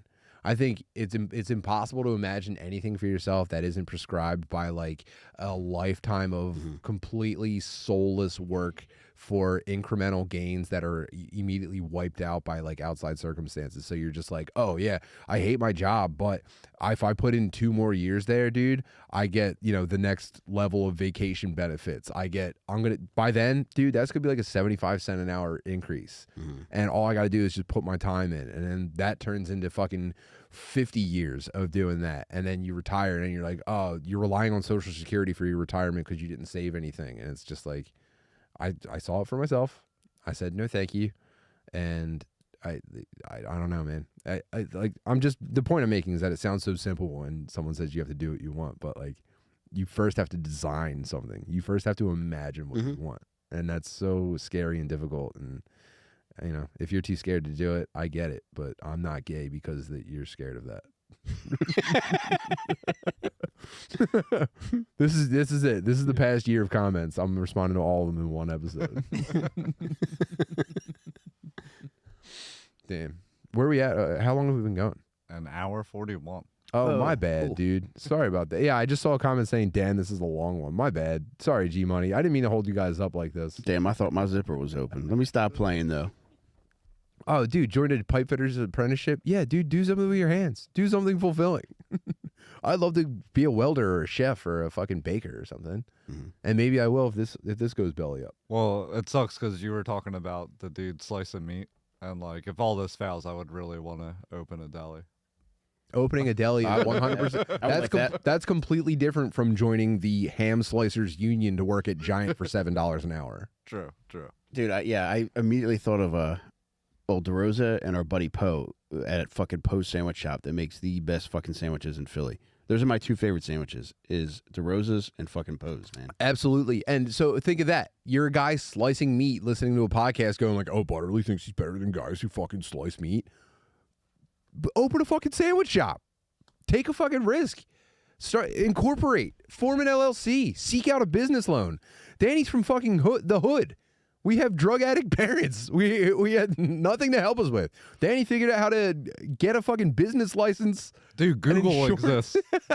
I just Googled everything. Dude, take the bullshit that you're forced to do and mold it into the thing that you want to do and actually make progress on it. Don't just fucking sit around and point fingers and be a fucking bitch on message boards. Trust me, I did it. It didn't get me anywhere. This shit actually rules. This shit's gayer than that, obviously. The only cool thing that you can do is be a fucking, like, a shit poster. Being a shit poster is the only cool thing you can do. Everything else is different degrees of gayer than that. So I said, I'm done shit posting. I'm going to be gayer than this, but guess what? In other ways, it's a million times better. And it's the avenue is there for anybody. I don't give a fuck. I'm going to be merciless with this moving forward. But let's let these guys go, dude. We've been holding them up all day. I mean, god damn. I bet you there are people that are sitting at work that were like, oh, I'm just going to listen to the end of this and I'll go home. And you stayed at work an extra 45 minutes to an hour. I've been there, brother. I've done that. I'm sorry for the long content. I'm sorry that we were kind of serious. But it's the new year. We wanted to set the tone. And I have no regrets. A couple guys asked in the chat, we're recording the new Little Stinkers in about 2 hours. Can't wait to get cooking. And yeah, we're doing more trips for Little Stinkers this year. And Tim, if you have time, I would love for you to join us on some of this shit. Oh, that would send me over the moon, man. Buddy, you would love Spawn Ranch, so I think when we Sure, go I back, would. you should be there. When are you going? I don't know. We still got to figure it out. Oh, okay, yeah. But, Please take me. And there's so much cool stuff that I want to do murder-wise in Los Angeles. Ooh, I would love to do some serial Actually- killing in Los Angeles. You're on to something. We're going to Universal next year. Oh, yeah, the Halloween Horror Nights. Where's Universal, in California or Florida?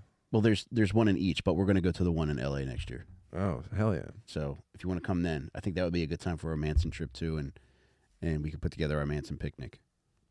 Yeah.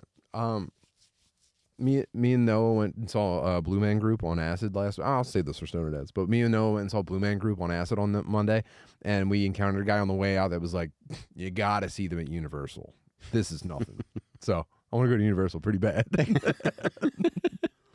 All right, thanks for everything, guys. Love This you is gonna guys. Be the best year ever. Yeah, you guys are the fucking best. We'll see you next week. See. Yeah, that was fun.